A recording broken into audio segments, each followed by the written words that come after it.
Hello students, welcome back to the world of mathematics. This is Mahendra Sanghani and you are watching my YouTube channel Mahendra Sanghani Math is Everywhere.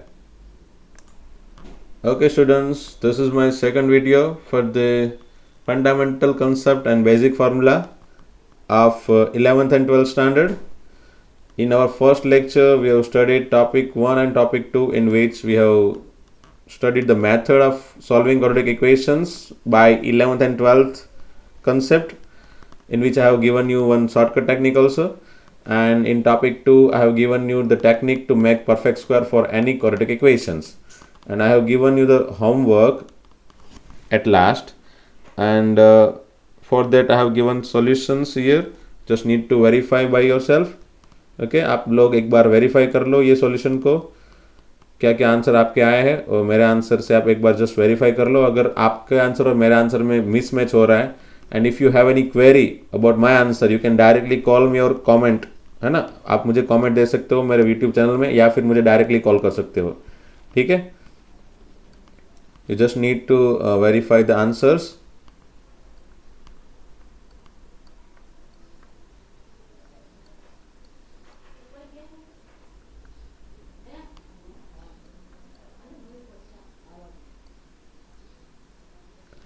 Okay, so today we'll start with the topic 3. In topic 3, what we are going to study, range of quadratic equations, where many students have doubts about this, about the earlier topic, topic 2, that why would we have found the square of any quadratic. Perfect square हमने क्यों बनाया भाई, उसका कोई use है क्या. तो सबसे पहला यूज़ तो यही है, रेंज बनाने के लिए. वैसे बहुत सारे यूज़ है, उसमें से सबसे बेस्ट वाला यूज़ और सबसे ज़्यादा यूज़ होने वाला एप्लीकेशन है उसकी रेंज फाइंड करना. और क्वाड्रेटिक इक्वेशन की रेंज क्यों फाइंड करते हैं, क्योंकि फिजिक्स, केमिस्ट्री, मैथमेटिक्स तीनों सब्जेक्ट में जहाँ जहाँ पे इक्वेशन आते हैं ना, वहाँ पे quadratic equation as an answer बहुत सारे फॉर्मूला में आ जाता है. बहुत सारे फॉर्मूला ऐसे होते हैं जिसमें क्वाड्रेटिक का फॉर्म रहता है, और क्वाड्रेटिक का फॉर्म रहेगा तो फिर उसकी रेंज बनानी ज़रूरी हो जाती है प्रैक्टिकल एप्लीकेशन में, जैसे फिजिक्स एंड केमिस्ट्री सब्जेक्ट में. और डेफिनेटली मैथमेटिक्स में तो वो लोग कैलकुलेशन बेस्ड क्वेश्चन पूछेंगे ही कि इसकी मैक्सिमम वैल्यू बताओ, मिनिमम वैल्यू बताओ. इस तरह के क्वेश्चन जो होते हैं ना, वो रेंज होता है. रेंज एक्चुअली होता क्या है, range is always consider the minimum value to maximum value, है ना. Minimum value to maximum value, मतलब किसी चीज़ की मिनिमम वैल्यू से मैक्सिमम वैल्यू तक की कोई वैल्यू. जैसे समझ लो कोई एक फंक्शन है, उसकी वैल्यू कोई एक, मतलब कोई एक इक्वेशन है, उसकी वैल्यू 10 से लेके 15 तक है. मिनिमम 10 है, मैक्सिमम 15 है, तो हम ऐसे लिखते हैं कि भाई इसकी वैल्यू 10 से लेके 15 तक है, ऐसा. ठीक है, उसकी रेंज ऐसी हो गई. Okay, so here we have quadratic equations and for which some minimum value is there and some maximum value is there.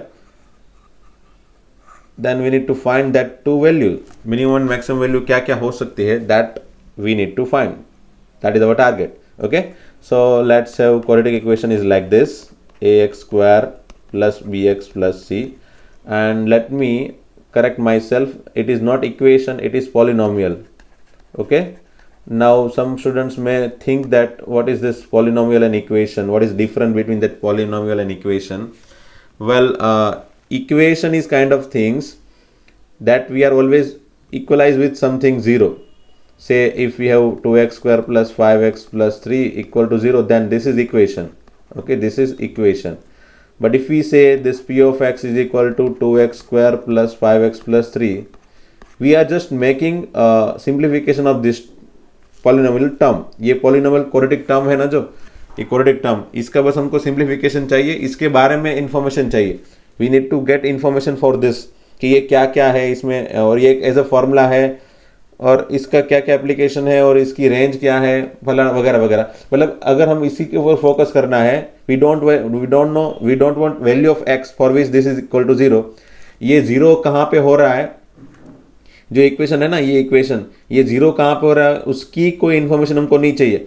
अगर वो 0 कहाँ पे हो रहा है उसकी इन्फॉर्मेशन चाहिए, then we are always focusing on equation, कि इसको 0 बना दो and let's find value of x. That is what quadratic equation. Clear. But अगर हमको उसी के बारे में सभी चीज़ की इन्फॉर्मेशन चाहिए, उसके बारे में ही, मतलब वो पॉलिनोमियल इक्वेशन है उसकी ही पूरी इन्फॉर्मेशन चाहिए, then we are always considering that as a P of x. In 10th standard also you have studied that p of x equal to this one like this, and in 11th 12th you are going to study f of x for this. इसको आप f of x बोल के generalise कर लोगे, मतलब f of x में तो बहुत सारे ऐसे फंक्शन बन जाएंगे, जैसे ये पॉलिनोमियल फंक्शन बन जाता है, क्वाड्रेटिक फंक्शन बन जाता है, वैसे ही ट्रिग्नोमेट्रिक फंक्शन है, लॉगरिथमिक फंक्शन है, एक्सपोनेंशियल फंक्शन है, बहुत सारे ऐसे पॉलिनोमियल फंक्शन है, बहुत सारे, मतलब इस तरह के बहुत सारे फंक्शंस को हम एक ही नाम दे देते हैं f of x. And for that we are making all the history, सभी चीज़ों की जानकारी पाने की कोशिश करते हैं, उसमें क्या क्या एक्स रख सकते हैं ताकि आंसर बने, उसको हम डोमेन बोल देते हैं, उसका क्या क्या आंसर पॉसिबल है, कितनी वैल्यू, कितनी मैक्सिमम वैल्यू पॉसिबल है, कितनी मिनिमम वैल्यू पॉसिबल है, ये सभी चीज़ों की जानकारी, दैट इज रेंज. ये पूरी इंफॉर्मेशन अगर उसका पूरा नॉलेज हमको चाहिए तो हम उस पर फोकस करना है, तो हम वो पी ऑफ एक्स के थ्रू करेंगे. ठीक है. So here we are just I am considering P of x equal to X और plus B X plus C, and I just want to find range for this. Clear. हाँ, हो सकता है कि आपको ये दोनों चीज के बारे में इतनी एग्जैक्ट इंफॉर्मेशन नहीं मिल पा रही है. उसका रीजन है आप लोग ने इसको डीपली समझा ही नहीं है आज तक, मतलब उसको डिफरेंस के फॉर्म में कभी माइंड में डाला ही नहीं है. तो ये ऐसा भी हो सकता है कि अभी भी समझ में नहीं आ रहा हो सकता है, मैं भी. बट धीरे धीरे जैसे जैसे आप चीज़ों को प्रैक्टिकल बेस से, एप्लीकेशन बेस से, कि हाँ यहाँ पे ये यूज़ हो रहा है और यहाँ पे ये यूज़ हो रहा है, मतलब यहाँ पे इक्वेशन यूज़ हो रहा है, यहाँ पे पॉलिनोमियल फॉर्म यूज़ हो रहा है, यहाँ पे फंक्शन का फॉर्म यूज़ हो रहा है, तो आप ऐसे ऐसे जब भी सेग्रीगेट करते जाओगे ना, तब आपको ज़्यादा से ज़्यादा जानकारी मिलेगी कि भाई क्या इक्वेशन है, क्या फॉर्म फंक्शन है, क्या पॉलिनोमियल फंक्शन है, क्या क्वाड्रेटिक फंक्शन है, whatever the information that we are getting from polynomial और एनी फंक्शंस, वो कैसे बनती है और इक्वेशन से क्या बनता है, वो आपको धीरे धीरे जानकारी मिलती जाएगी. So just don't worry about exact information, अभी नहीं मिल पा रही है, then okay, you just need to remember the concept that I am giving you right now. मैं क्या दे रहा हूँ, कौन से फॉर्मूला दे रहा हूँ, उसके ऊपर फोकस करो. Slowly will find everything in a deeper level. Okay. So what is range. तो रेंज को बनाने के लिए वैसे तो दो तीन मेथड है, उसमें से हम दो मेथड स्टडी करेंगे. पहली वाली मेथड जो है वो परफेक्ट स्क्वायर बनाने वाली मेथड, मतलब परफेक्ट स्क्वायर से, by making perfect square. Perfect square से हम कैसे रेंज फाइंड कर सकते हैं. और दूसरी मेथड है वो डायरेक्ट फॉर्मूला है हमारे पास उसका.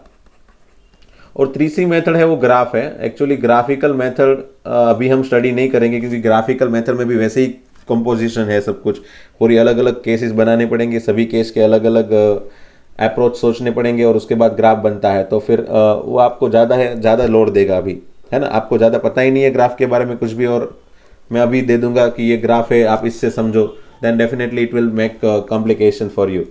सो मैं अभी ग्राफिकल मेथड अभी नहीं दिखा रहा हूँ कि रेंज कैसे फाइंड किया जाता है. बट है नेक्स्ट 11th में अगर आएंगे और उसमें सेकंड चैप्टर हम पढ़ेंगे, तो स्पेशली फंक्शन चैप्टर है. फंक्शन चैप्टर में डेफिनेटली हम डोमेन, रेंज, ये सब कंसेप्ट पढ़ेंगे. रेंज वाला कंसेप्ट, डोमेन वाला कंसेप्ट पढ़ेंगे.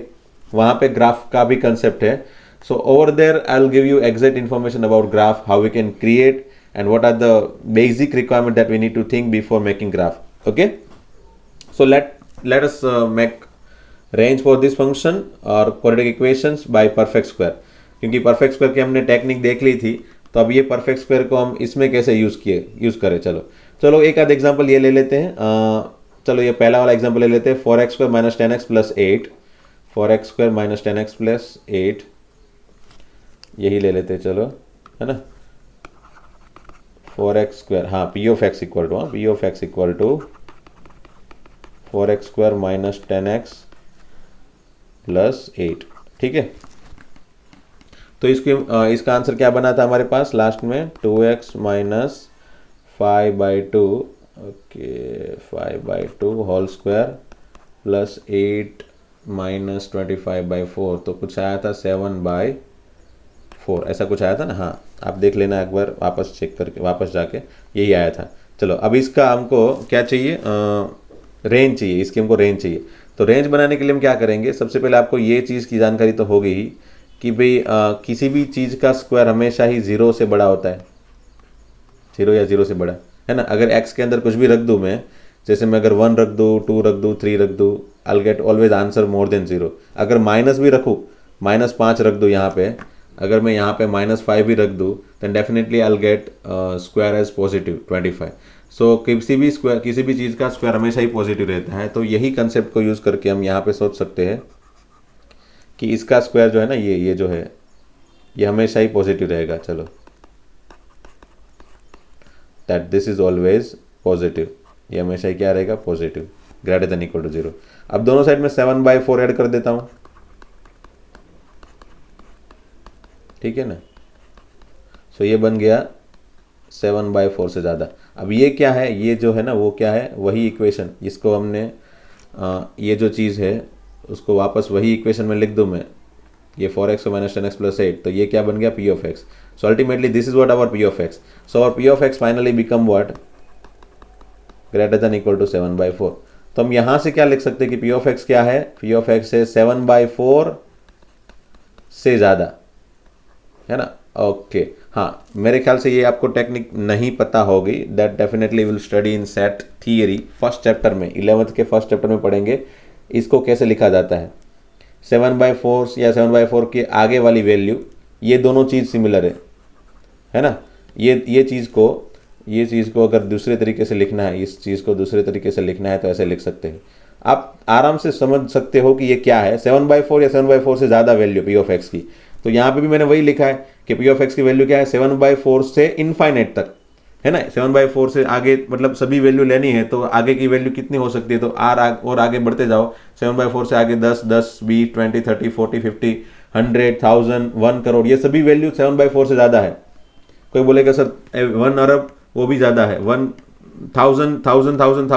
करोड़ वो भी ज़्यादा है, तो वो सभी वैल्यू इसको सेटिस्फाई करेगी। It means up to infinite every value can satisfy this equation. It means इसकी वैल्यू 7/4 से इनफाइनाइट तक की सभी हो गई। सो ये हो गई रेंज।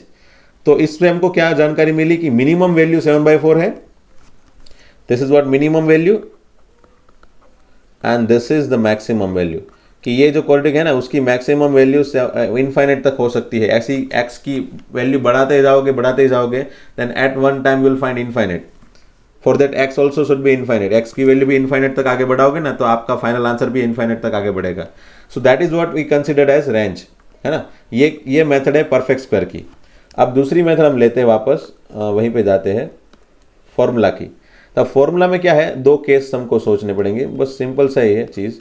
एक क्या है, ax² + bx + c का जो फॉर्म है ना, उसमें ये जो फॉर्म है p of x = this one, उसमें अगर a पॉजिटिव है, क्या है, a पॉजिटिव, जैसे हमारे ये वाले क्वेश्चन में a पॉजिटिव है ना, अगर a पॉजिटिव है तो हमको डायरेक्टली रेंज क्या लिखनी है, हमको लिखनी है रेंज = से सम -d/4a से इनफाइनाइट। अब d यहाँ पे क्या है, वेर d = डिस्क्रिमिनेंट। डिस्क्रिमिनेंट की वैल्यू क्या थी, b² - 4ac, ठीक है। ये हो गया केस 1। तो अभी केस 2 क्या होगा, दिस इज व्हाट केस 1 है ना, ये केस 1 है। ओके, अब केस 2 क्या है भाई, तो केस 2 यही है, बस इसमें a नेगेटिव ले लो, क्या ले लो, a नेगेटिव, ठीक है। तो वो टाइम पे रेंज क्या बनेगी भाई, जस्ट इसकी नॉट बनाते रहे ना भाई। हाँ, और यहाँ पे मैं ब्रैकेट चेंज कर लेता हूँ, और ब्रैकेट की भी कोई इन्फॉर्मेशन है, ब्रैकेट से भी आपको पता चल जाता है ये क्या है। वेल अभी तो ब्रैकेट के बारे में ज़्यादा नहीं बता रहा हूँ, आप बस इतना याद रखते जाओ धीरे धीरे, ठीक है। स्लोली आपको पता चलता जाएगा ये आगे जैसे जैसे पढ़ते जाओगे। अभी तो आप बस कंसेप्ट और ये फॉर्मूला के बारे में देखो। ये कंसेप्ट हमारा ये परफेक्ट स्क्वायर का था, और परफेक्ट स्क्वायर का यूज़ दिखाने के लिए मैंने पर्टिकुलरली ये टॉपिक कंसिडर किया यहाँ पे, ठीक है। सो ये है केस 2। तो केस 2 मतलब केस 2 में क्या किया मैंने, बस अगर a नेगेटिव है तो ही मुझे ये लेना है, ठीक है। अगर ये a नेगेटिव है तो मुझे रेंज ऐसे लेनी है, -इनफाइनाइट से -d/4 है, ठीक है। चलो, तो ये वाला ही क्वेश्चन, यही वाला क्वेश्चन हम अगर देखें, चलो इसमें क्या था, 4x² - 10x + 8, -10x + 8, ओके।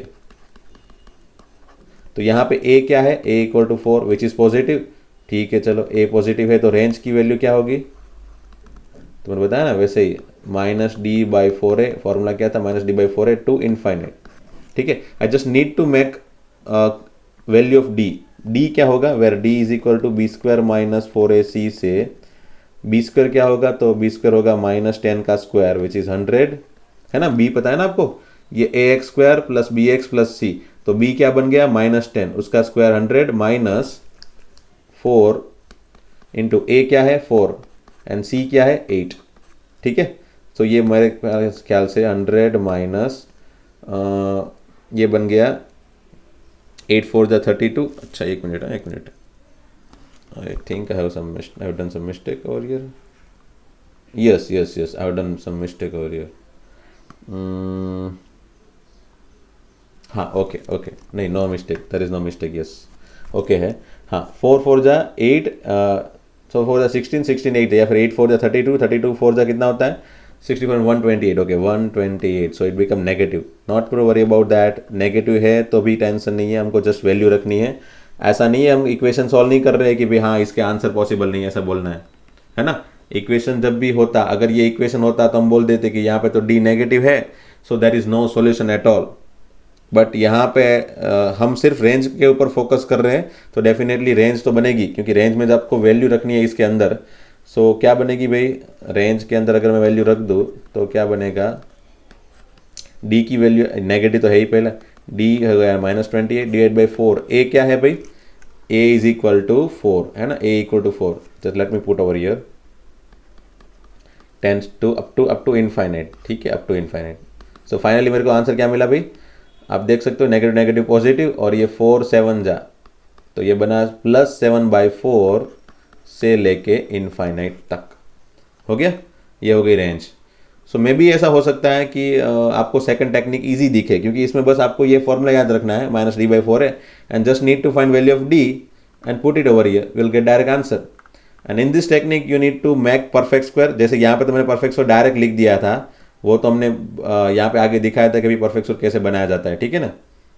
तो यही परफेक्ट स्क्वायर का जो आंसर था वो मैंने डायरेक्ट लिख दिया। तो अगर आपको परफेक्ट स्क्वायर वाली टेक्निक यूज़ करनी है तो आपको पहले ये 3-4 स्टेप इसके करने पड़ेंगे, okay. Then after that you need to think that this is more than 0, और देन दोनों साइड 7/4 ऐड करना है। ऐसे ऐसे सोच के आपको ये आगे बढ़ना है। फिर अगर नेगेटिव वाला कोई केस रहे, मतलब इस तरह का कोई केस रहेगा, तो अलग तरीके से थोड़ी बहुत डील करनी पड़ेगी। So you need to think of simplification step in first method. Perfect वाले मेथड में आपको ये सब स्टेप सोचने पड़ेंगे। बट हाँ, ये जो मेथड है ना वो रामबाण मेथड है। मतलब अगर दूसरा कोई बाण नहीं लग रहा है, दूसरा कोई बाण मतलब दूसरे कोई फॉर्मूला याद नहीं आ रहे, तो ये फॉर्मूला, ये जो मेथड है ना वो रामबाण जैसा हो जाएगा। मतलब राम का बाण जो होता है ना अचूक हमेशा लग ही जाएगा, तो ये वाली मेथड हमेशा लग ही जाएगी, हमेशा ही अप्लाई हो जाएगी और आपको आंसर परफेक्टली देगी।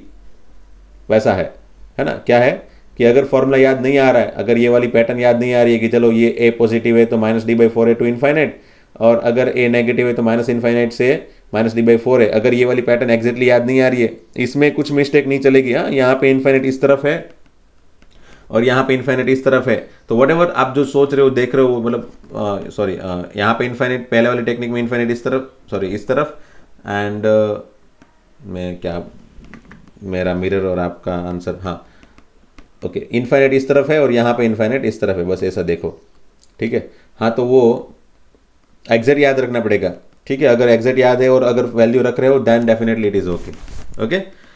सो आई डोंट थिंक सो कि आपको अब ज़्यादा प्रॉब्लम रहेगा, मैंने ज़्यादा ही समझा दिया ऐसा मुझे लग रहा है, ठीक है। Let us take one more example, एक आध एग्जांपल और ले लेते हैं।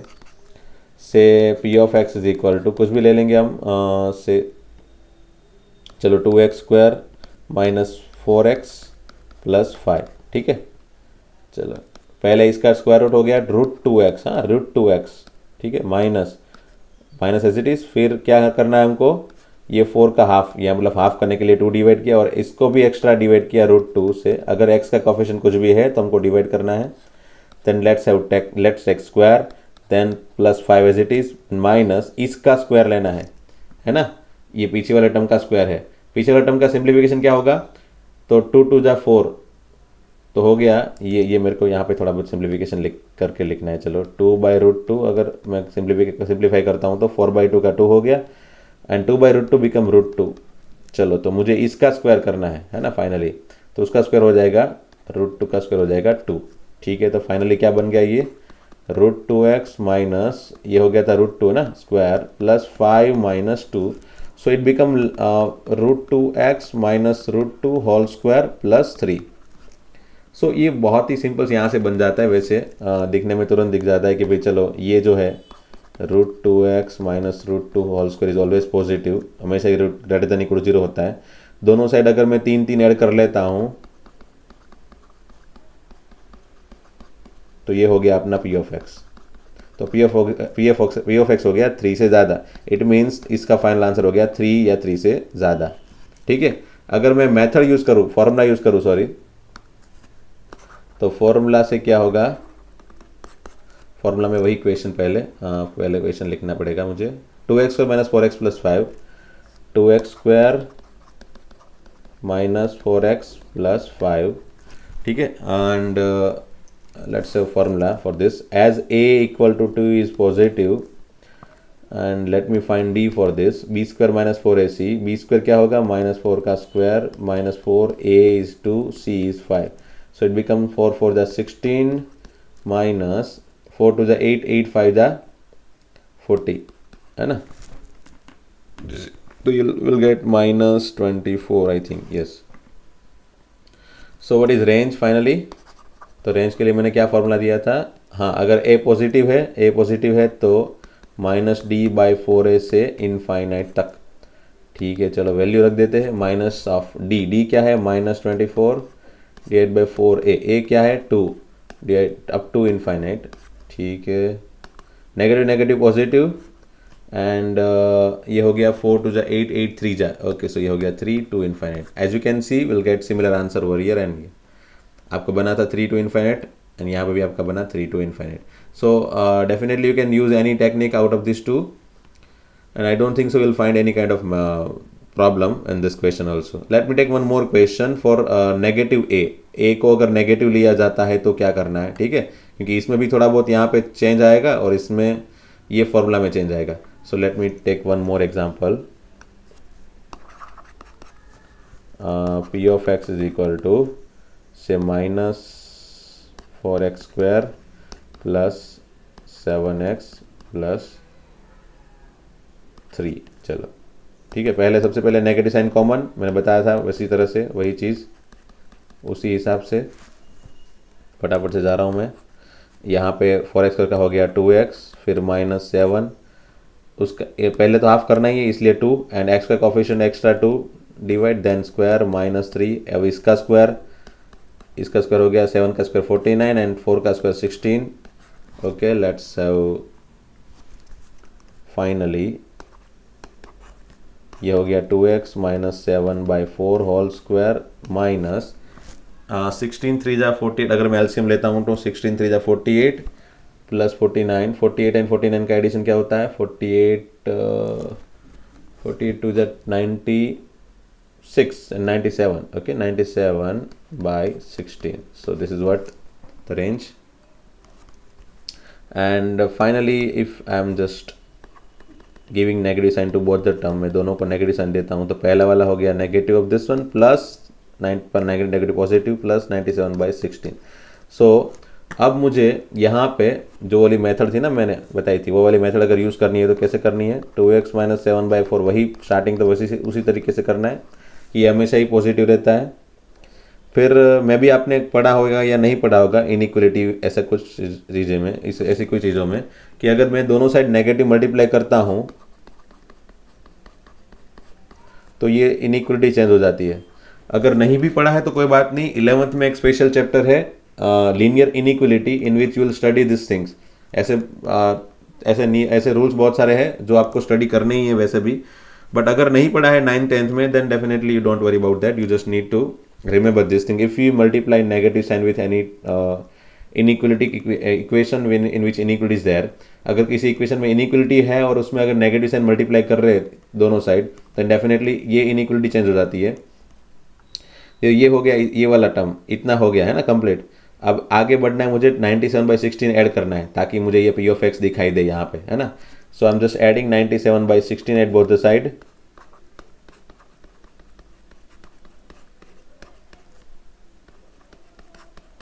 ठीक है ना। हाँ मैंने ऐड कर दिया। चलो अब ये जो बन गया ना ये वाला, ये क्या बन गया, P of x, this will become P of x. So P of x क्या हो गया,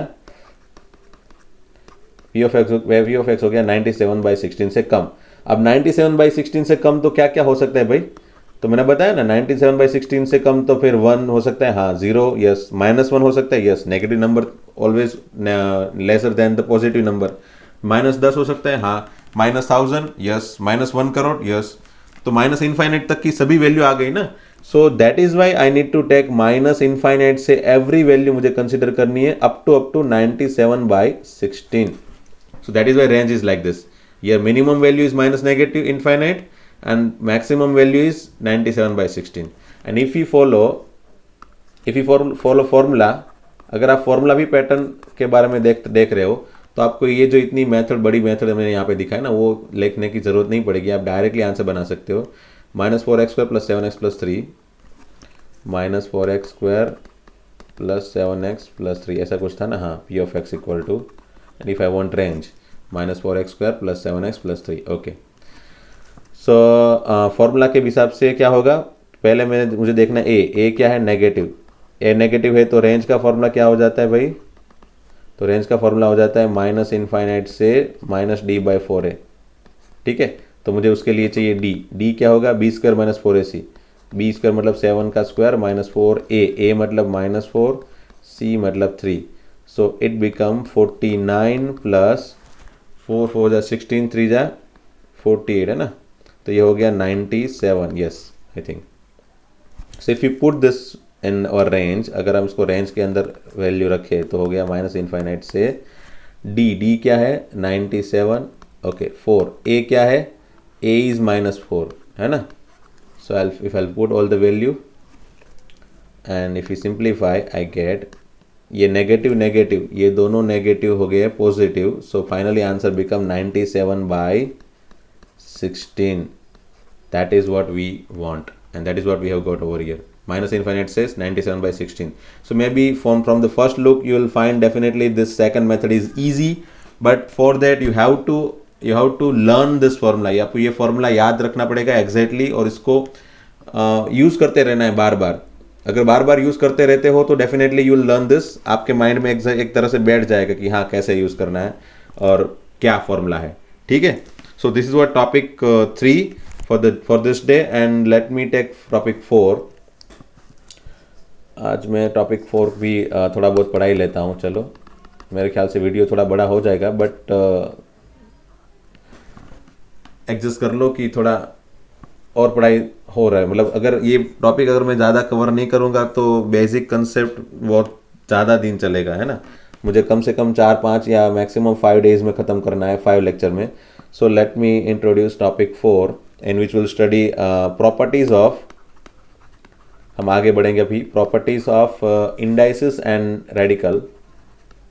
अब कोई बोलेगा सर ये सब तो हमने पढ़ लिया है, ये इंडाइसिस की प्रॉपर्टी तो हमने पढ़ ली है, कहाँ पे, तो बोलेगा सर हमने ये सभी प्रॉपर्टी तो 8th 9th में 10th में भी इसका यूज़ कर लिया। पर definitely you have use this property and you have learn this property. मैं फिर भी एक बार, मैंने बताया ना आपको कि बेसिक चीज़ें हैं, आपको एक बार रिमाइंड करवानी है, रिवाइज करवानी है, तो मैं करवाऊंगा ही। और मैं जो एग्जांपल ये एक्स्ट्रा जो होमवर्क के लिए दे रहा हूँ वो सब प्रैक्टिस के लिए हो गई, तो वो अगर वो सब प्रैक्टिस क्वेश्चन या फिर मैं जो यहाँ पे एग्जांपल करवा रहा हूँ वो अगर परफेक्टली कर रहे हो तो फिर definitely you will not find any kind of problems in 11th and 12th, है ना। आपको प्रॉब्लम नहीं होगा, ये प्रॉपर्टी का यूज करना एग्जैक्टली पता चल जाएगा, ठीक है। So let me start with the first one, x⁻0 is always equal to 1, everyone know this, है ना। किसी भी चीज का पावर 0 रहता है तो हमेशा ही 1 हो जाता है, except x is not equal to 0। यहाँ पे x शुड नॉट बी 0, ये 0 नहीं रहना चाहिए, क्योंकि बिकॉज अगर मैं x की जगह 0 रखूँ तो 0⁻0 हो जाएगा ना, 0 का पावर 0, एंड वो होता है, उसकी वैल्यू हमेशा होती है अनडिफाइंड, वो डिफाइंड वैल्यू ही नहीं देता, कभी भी नहीं देगा, नेवर। अब कोई बंदा बोलेगा सर ये 0⁻0 का तो आंसर पॉसिबल हो जाता है लिमिट चैप्टर में, है ना। क्योंकि जो बंदा अगर ये 12th का है या फिर 12th के बाद अगर पढ़ाई कर रहा है और ये सब देख रहा है मेरा वीडियो, तो वो बोलेगा सर 0⁻0 तो वो लिमिट चैप्टर में उसके आंसर हमने बनाए थे, वहाँ पे हमने अनडिफाइंड जैसा कुछ नहीं लिखा था। 0:0 का फॉर्म तो बना था।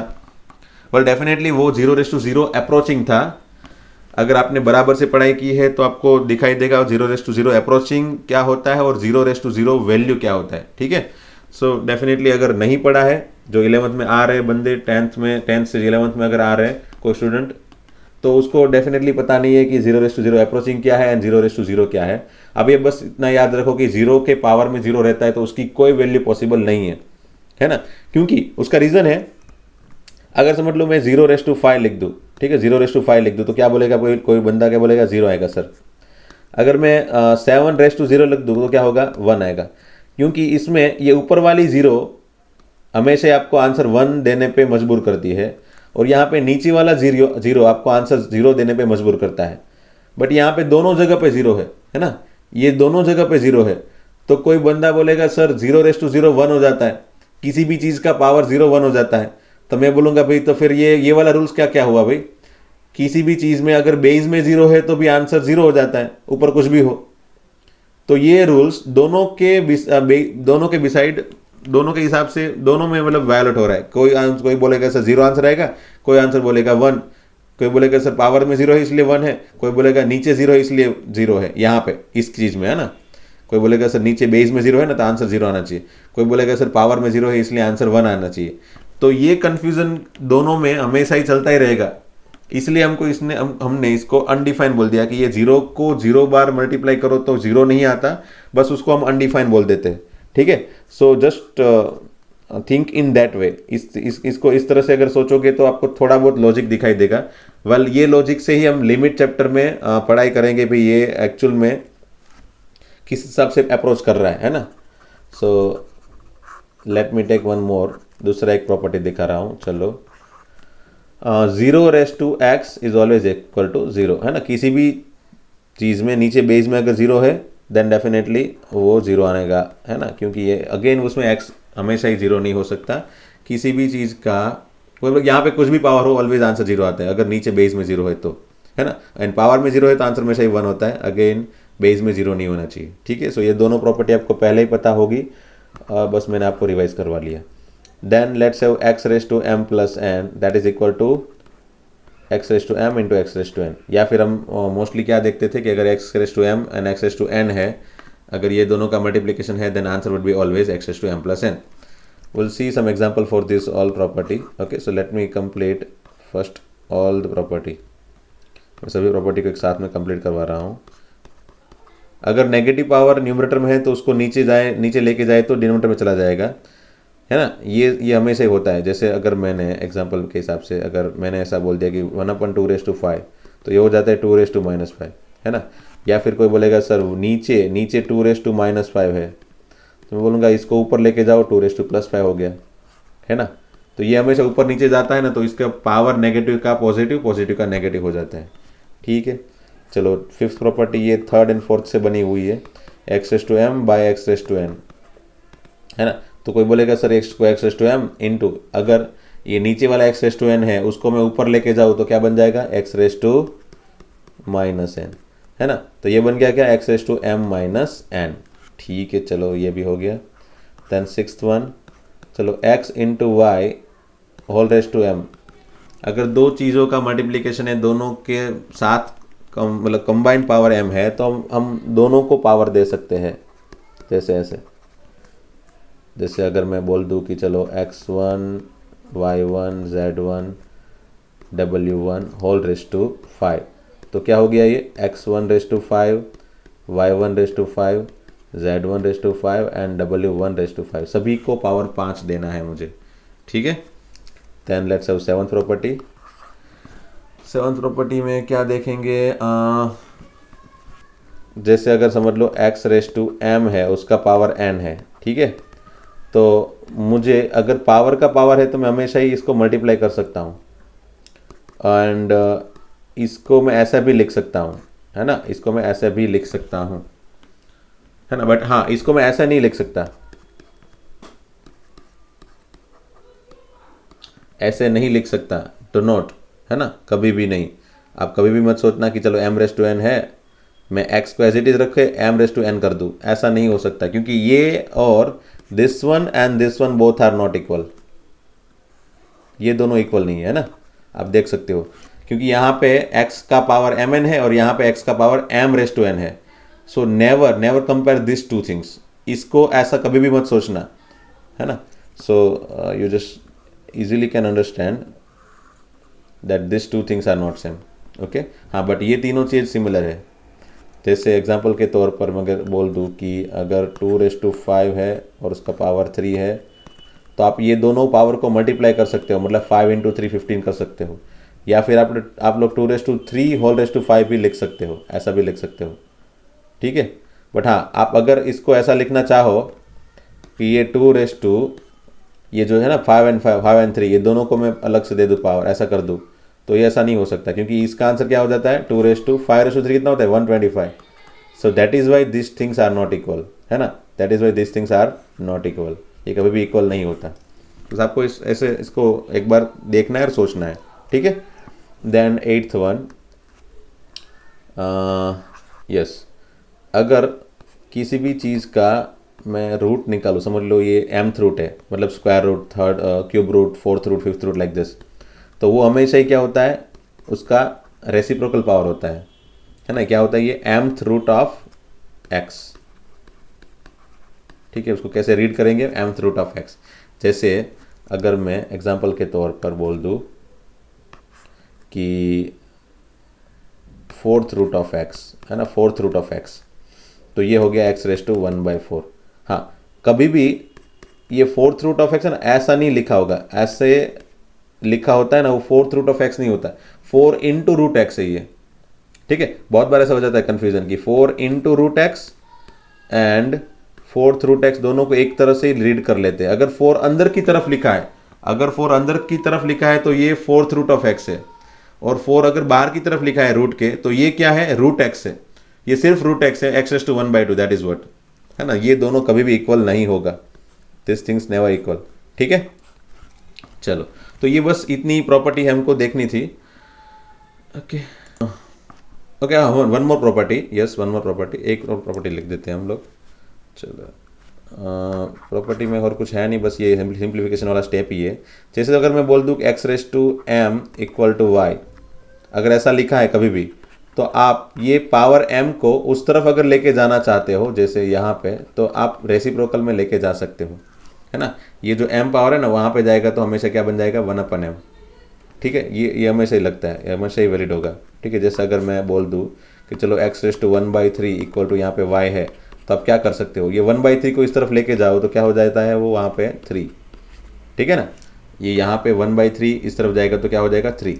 जैसे दूसरा कोई एग्जांपल ले लेते हैं, कोई बोलेगा सर ये x⁻² = y⁴, ऐसा है, तो कोई बात नहीं, ऐसा इसको ऐसे सोचो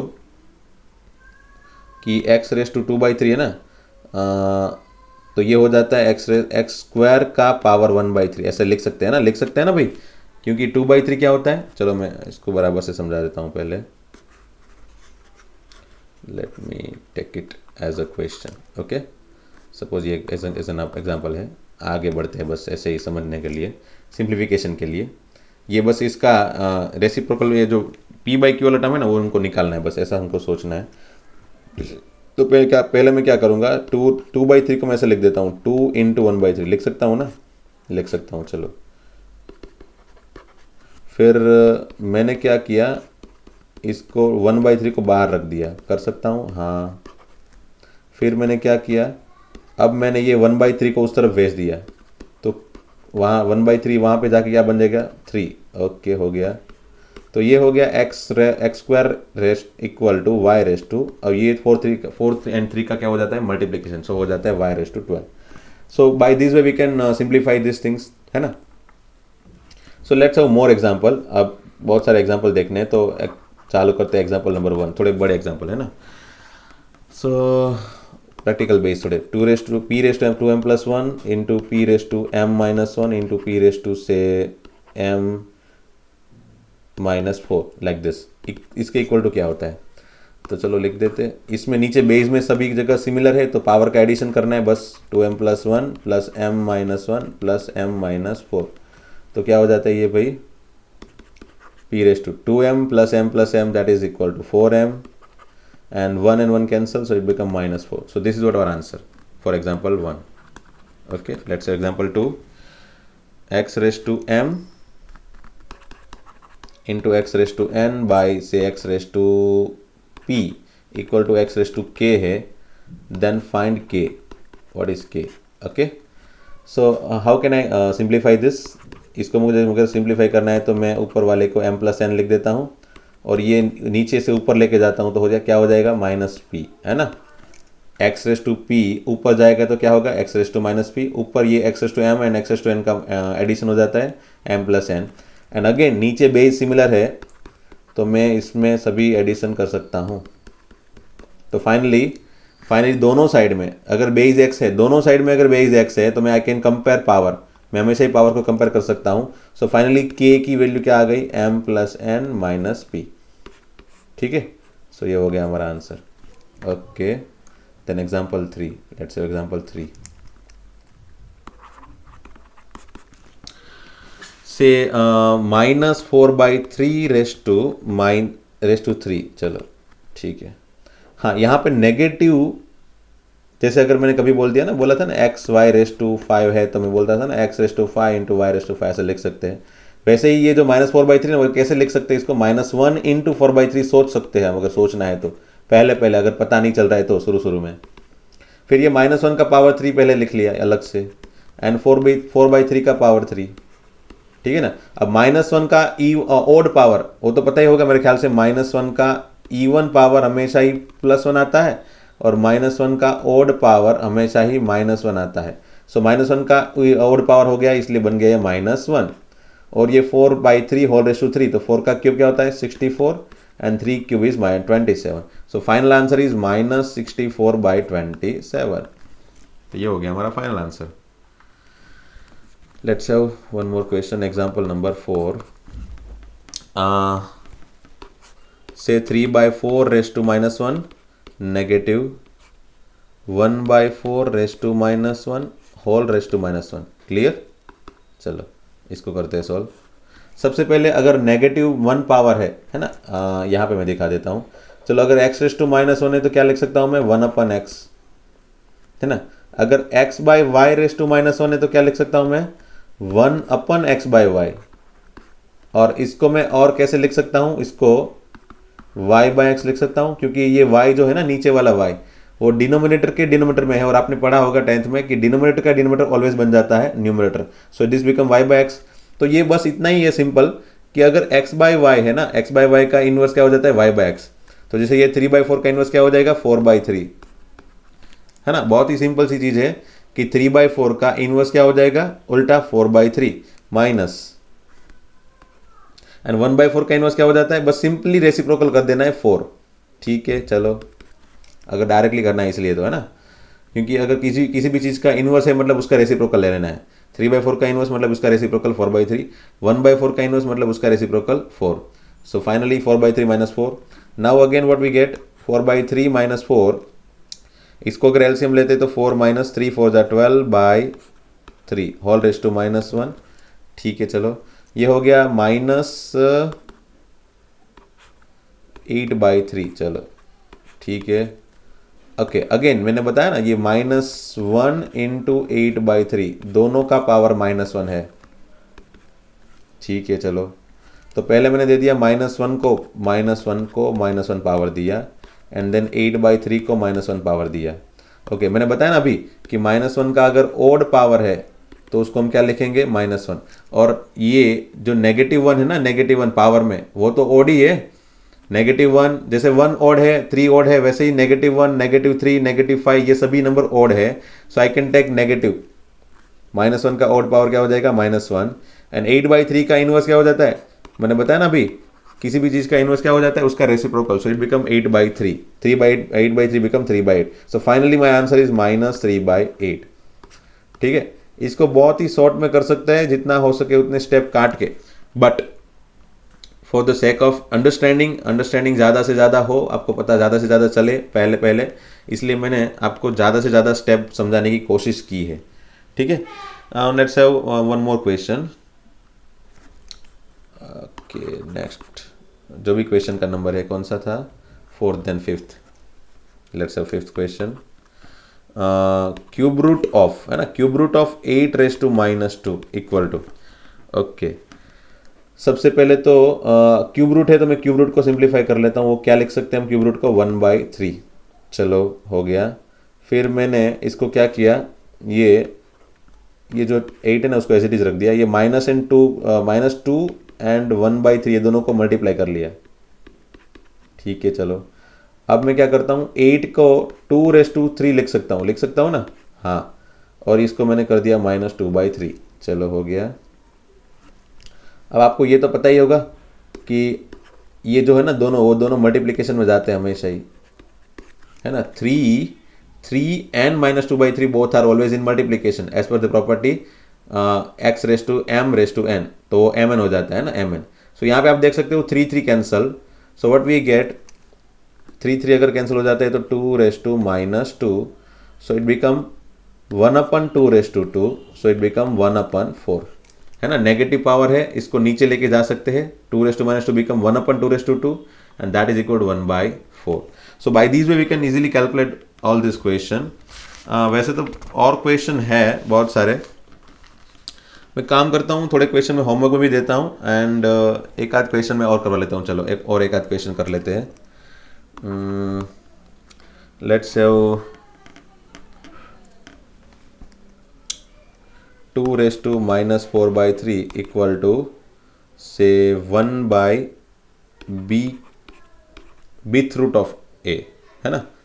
एंड अगर a b belongs to n है, n तो पता है ना natural number, then find a into b find करना है। चलो let's see.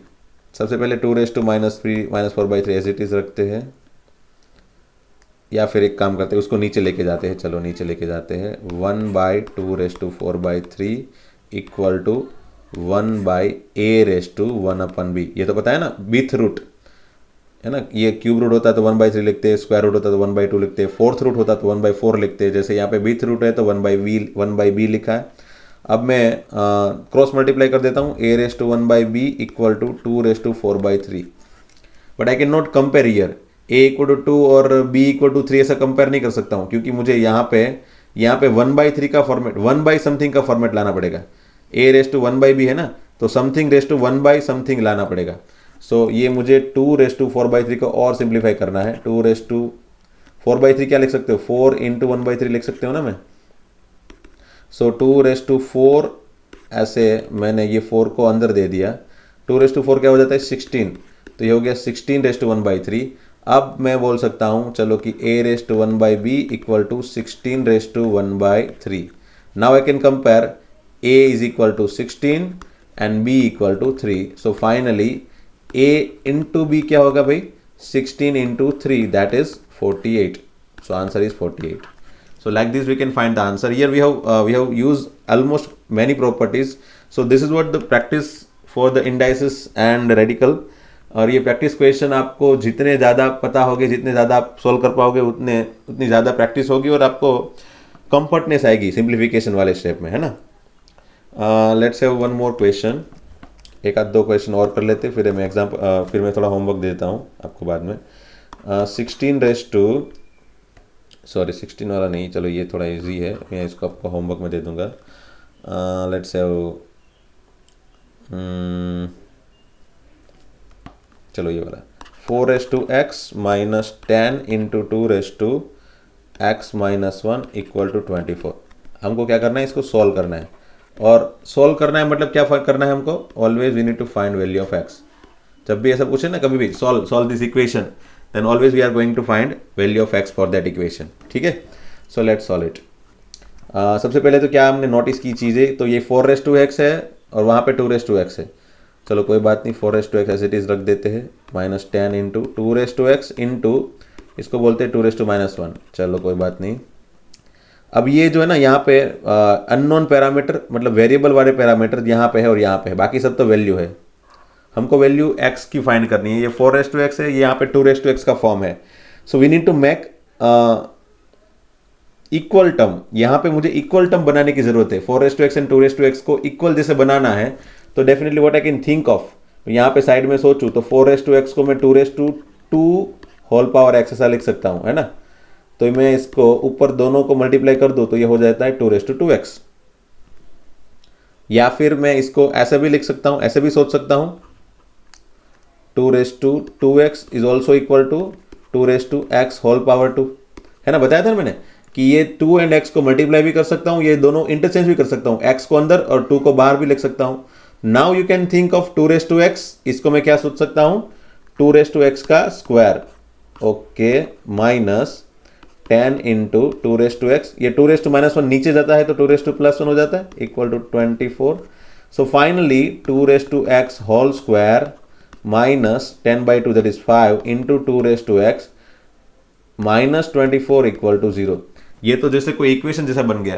Just I need to assume, जब भी ऐसा कुछ भी आ जाए ना 2^x का स्क्वायर 2^x ऐसा मतलब कोई भी इक्वल जैसे टर्म जिसमें एक में पावर 1 हो, एक में पावर 2 हो, मे बी एक में पावर 3 भी हो सकता है, ऐसा कुछ भी आ जाए तो उसी चीज को आप हमेशा ही कम एज्यूम कर लो। चलो मैं इसको एज्यूम कर लेता हूं t। So it become what t square, है ना। 2^x को मैंने t एज्यूम किया, सो it become t square minus 5t minus 24। ये इक्वेशन मैंने इसीलिए लिया है कि ये एग्जैक्ट यूज है, जेडब्ल्यू वाले इक्वेशन ऐसे ही बनते हैं हमेशा, है ना। इस तरह का क्वेश्चन जेडब्ल्यू में आ सकता है। So that is why I have given this question, ताकि मैं थोड़े टफ लेवल के क्वेश्चन भी दिखा सकूं, है ना, कि ऐसे भी क्वेश्चन बन सकते हैं और इसको भी आपको सॉल्व करने पड़ते हैं। हाँ, now you can think of t square minus 5t minus 24 के दो पार्ट, जिससे 24 इंटू यहाँ पे क्या है तो 1, हाँ, तो ये 1 इंटू 24 दैट इज 24, और 1 इंटू 24 के ऐसे दो पार्ट बनाओ जिससे समेशन 5 आ जाए, तो क्या बनेगा भाई, वो बनेंगे 8 एंड 3, है ना, 8 एंड 3। किसको नेगेटिव रखना, इसको नेगेटिव रखना पड़ेगा क्योंकि -8 + 3 become -5 and multiplication will become -24। So that's all. ये बन जाता है t -8 and t + 3 equal to 0। So finally t equal to 8 और t इक्वल टू -3। ओके, हाँ, t की जगह क्या रखना है मुझे 2^x, और 8 को मैं 2^3 लिख सकता हूँ, है ना, लिख सकता हूँ। चलो, और यहाँ पे t की जगह 2^x इक्वल टू -3। सो ये मैं कंपेयर कर लूँ तो x इक्वल टू क्या हो जाता है 3। नाउ नॉट पॉसिबल आएगा यहाँ पे। अब ऐसा क्यों, तो कोई बोलेगा सर ऐसा क्यों है, क्योंकि इसको मैं ना एक्चुअली इसको एक्सपोनेंशियल फंक्शन बोल सकता हूँ। इट मीन्स एक्सपोनेंशियल फंक्शन में there is no x belongs to r, ऐसे कोई x बिलोंग्स टू r में x में मतलब रियल वैल्यू ऐसी कोई x की पॉसिबल ही नहीं है जिसकी वजह से उसका आंसर -3 आए। ये उसका अंडरस्टैंडिंग है। डेफिनेटली यू वॉन्ट अंडरस्टैंड, आपको अभी समझ में नहीं आएगा, है ना, आपको you will not understand this thing right now. Why? Because you haven't studied exponential function till now. आप लोग इसको 11th में चैप्टर 2 में पढ़ोगे।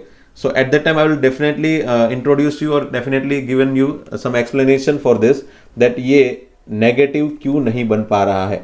सो इसका आंसर नेगेटिव है, इसलिए मैंने इसको नॉट पॉसिबल लिख दिया है। सो अभी आप अभी के टाइम पे इतना याद रख लो कि इसको नेगेटिव है, इसकी वजह से नॉट पॉसिबल हो गया। So final answer is x equal to 3। So this is what the exact answer for this equation. Okay, now let me have some more questions. Homework में चलो मैं थोड़ा क्वेश्चन दे देता हूं आपको।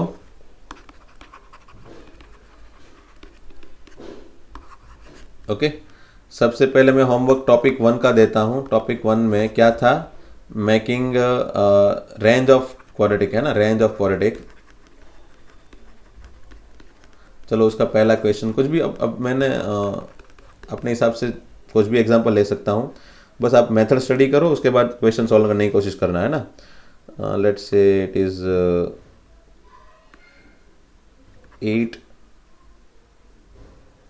8x² माइनस 4x प्लस 1, ठीक है,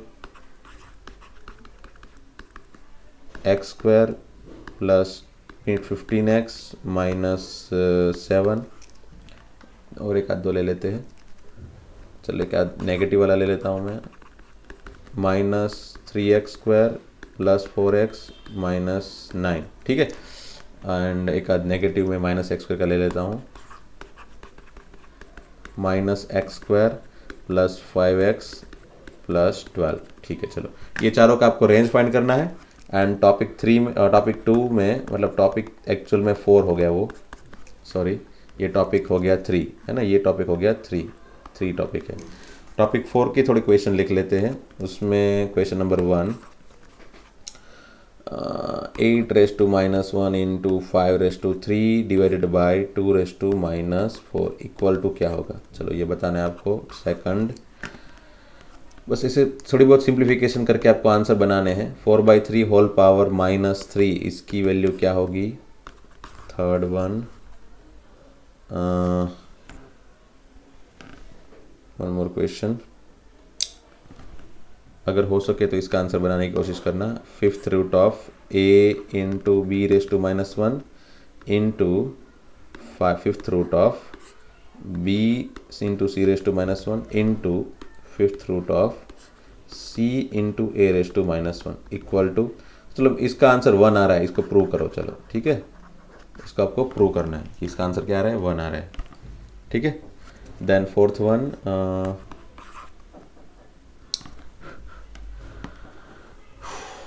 से 8⁻2/3 इक्वल टू, अगर a² है तो फाइंड a फाइंड करना है। ठीक है, चलो एक आध क्वेश्चन और देख लेते हैं। 16⁻2x + 3 इक्वल टू, अगर 8⁻4x है तो x फाइंड करो। ठीक है, चलो एक आध क्वेश्चन मैं टफ दे देता हूँ। टफ वाले तो वैसे इतना ज़्यादा टफ नहीं है, बट आप देखना। This is equal to 1 and again solve this. Solve मतलब x फाइंड करो, है ना। वही आगे वाले क्वेश्चन में भी x फाइंड करो, उसको भी सॉल्व करना है, ऐसा बोल सकते हो। एंड वन मोर क्वेश्चन, ये थोड़ा ये थोड़ा डिफिकल्ट हो सकता है, बट ट्राई करना। मैं कल वैसे भी सॉल्यूशन आपको दिखाने वाला हूँ। ठीक है, +27⁻2x/3 इक्वल टू 675, इसको भी सॉल्व करना है।